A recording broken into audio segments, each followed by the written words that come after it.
कोरबा जिले के एक युवक ने कोरबा जिले वासियों का नाम रोशन किया है। हाल ही में बबलू गुप्ता ने एसएससी सीजीएल परीक्षा पास की है, जिसमें ऑल इंडिया 641 रैंक हासिल कर जीएसटी निरीक्षक के पद पर पदोन्नत हुआ है, जो बिलासपुर जिले में अपनी सेवा दे रहा है। उसने बताया कि इस मेहनत के पीछे उसके माता पिता और गुरुजनों का हाथ है। इस संबंध में बबलू गुप्ता ने बताया कि घर के आर्थिक तंगी खराब होने के बावजूद पढ़ाई नहीं छोड़ी, बहुत से एग्जाम क्लियर की है, लेकिन सफलता नहीं लगी, लेकिन आत्मविश्वास से पढ़ाई की और मुकाम हासिल किया।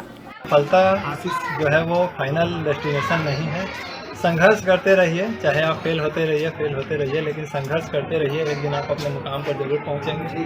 अगर आप सही डायरेक्शन में मेहनत कर रहे हैं, अगर आपकी मेहनत, आपकी तैयारी आपको एक अच्छा इंसान बनाने में मदद नहीं करती, तो वो तैयारी करना बेकार है। ऐसी तैयारी कीजिए कि सफलता के साथ आप एक अच्छे इंसान भी बन सकें। और सीजीएल की परीक्षा कोई बहुत कठिन परीक्षा नहीं है।